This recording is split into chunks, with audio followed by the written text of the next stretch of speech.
Bon, on va pas tourner autour du pot longtemps. Le marché est complètement saturé de rouge. Bitcoin perd plus de 8%, Ethereum suit la tendance avec quasiment moins 10%, et quand on regarde les altcoins, c'est encore pire. Clairement, c'est la débandade sur le marché. Si on se pose un court instant sur le crypto bubble, et là je suis en weekly, quasiment tous les projets ont dérouillé. On se croirait sur la première période des soldes avec du moins 20 et du moins 30% sur la quasi-totalité du marché. Même des tokens solides, même des narratives à la mode, tout se fait rincer sans distinction. Bonjour à tous, moi c'est Guillaume, bienvenue sur la chaîne Objectif Lune. On est le vendredi 6 février et comme je te le disais, on est dans un marché où la peur domine, où les mains faibles sortent et où beaucoup se demandent si on est simplement sur une correction ou si quelque chose de plus profond est en train de se mettre en place. Dans ce contexte-là, avant d'attaquer Bitcoin et Ethereum, on va d'abord prendre un peu de hauteur avec le graphique de la totale, histoire de voir ce que fait vraiment l'ensemble du marché. Mais juste avant, petite parenthèse rapide. Je voulais te parler de Bitunix, notre partenaire. Avec le retrait de BitGet du marché français, on a dû s'adapter. Bitunix est une plateforme qu'on utilise déjà depuis un moment chez Objectif Lune, donc le choix s'est fait naturellement. Dans un marché aussi volatile où ça peut lâcher du moins 10% en quelques heures, avec une plateforme réactive et avec une bonne gestion des ordres et du levier, c'est clairement indispensable. Autre point important, Bitunix est une plateforme non KYC, ce qui permet de créer un compte rapidement sans procédure lourde, tout en gardant la main sur ta façon de trader. Si tu veux jeter un coup d'œil, je te laisse les liens juste en dessous dans la description. Et maintenant qu'on a fait le tour là-dessus, je te propose d'aller regarder directement le marché de la totale. Pour ceux qui ne connaissent pas le graphique de la totale, c'est tout simplement la capitalisation totale du marché crypto.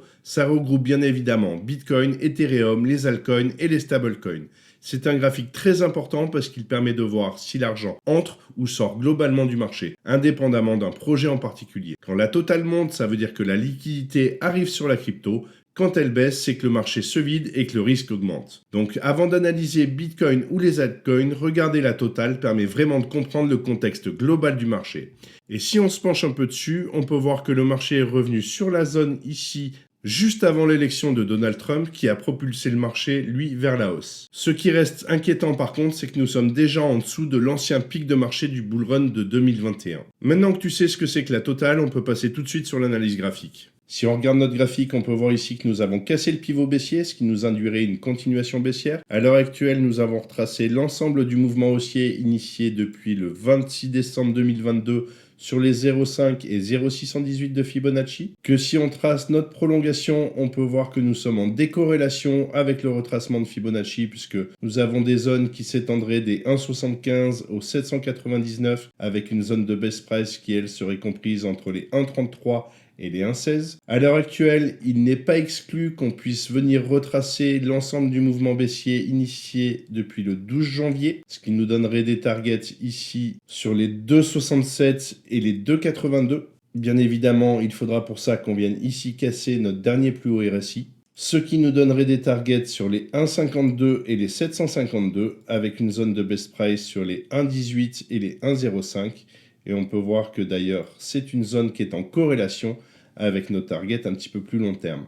Pour repartir réellement à la hausse, il faudrait ici que notre RSI vienne casser dans un premier temps notre droite de tendance et notre pivot haussier. Là, on pourrait alors avoir un changement de momentum et repartir à la hausse. Ce que je te partage ici reste mon analyse du marché à un instant T, ce n'est pas un conseil en investissement et comme toujours, je t'invite à faire tes propres recherches et à adapter ta stratégie à ton profil de risque. Donc si on résume, dans l'immédiat, il n'est pas impossible qu'on puisse avoir un rebond avant de repartir à la baisse. Tant que notre pivot haussier n'est pas cassé, nous n'aurons pas de changement de momentum.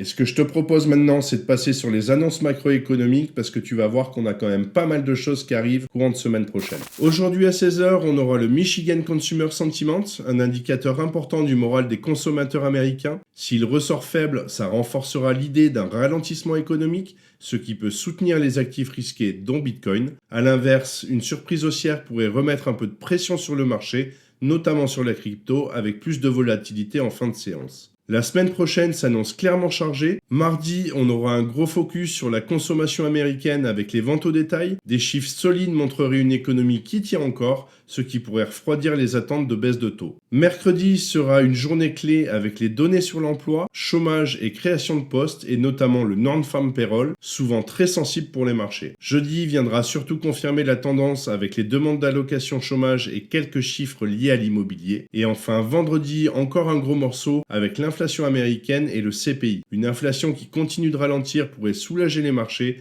alors qu'une inflation plus forte que prévu risquerait de remettre de la pression, surtout sur Bitcoin. En résumé, beaucoup de chiffres importants, donc prudence, gestion du risque et attention aux mèches pendant les annonces. Maintenant qu'on a vu ce qui nous attend du côté macro, je te propose de passer tout de suite sur le graphique de Bitcoin. Nous voilà sur notre graphique en weekly, ce qui veut dire que chaque bougie représente une semaine de cotation.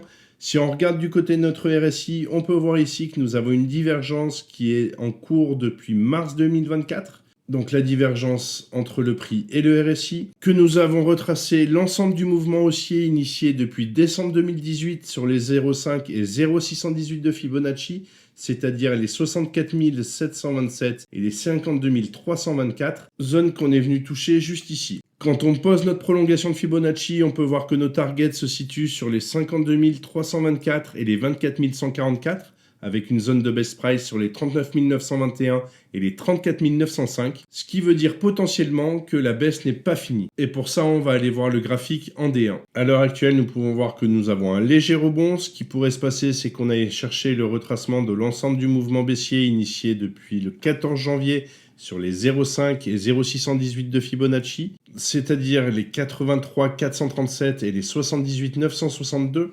Si notre RSI ici venait casser notre dernier plus haut, dans ce cas-là, on corrigerait l'ensemble du mouvement baissier initié depuis le 6 octobre et on pourrait avoir des targets qui nous donnent des zones sur les 93 099 et les 109 911.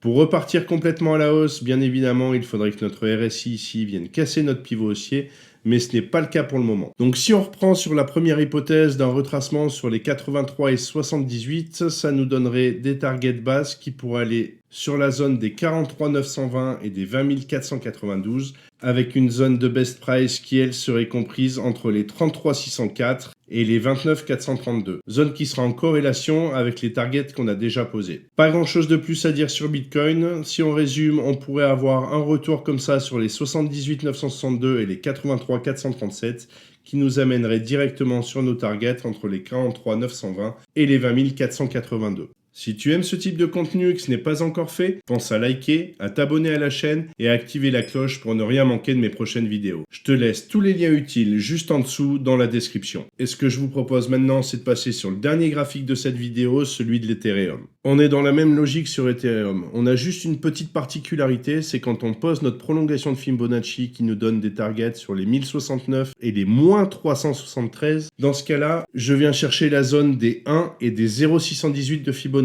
Donc pour moi, les targets seraient sur les 1069,27 et les 1960,92. À l'heure actuelle, on peut voir qu'on a un léger rebond, que tant que notre droite de tendance n'est pas cassée, ainsi que notre dernier plus haut RSI, on peut avoir un rebond ici sur le retracement de l'ensemble du mouvement baissier initié depuis le 14 janvier, ce qui nous donnerait des targets à ce niveau-là sur les 2770 et les 2575. Si par contre on venait casser notre droite de tendance ainsi que notre dernier plus haut RSI, dans ce cas-là on irait chercher le retracement de l'ensemble du mouvement baissier initié depuis le 24 août, et ça nous donnerait des targets ici sur les 3352 et les 3731. Comme pour BTC, si on valide un rebond, on pourrait aller potentiellement chercher plus bas, ce qui nous donnerait des targets ici avec la prolongation de Fibonacci sur la zone des 918 et des moins 104. Donc comme pour tout à l'heure, à partir du moment où j'ai un négatif sur ma prolongation de Fibonacci, je vais chercher les 1 et les 0,618,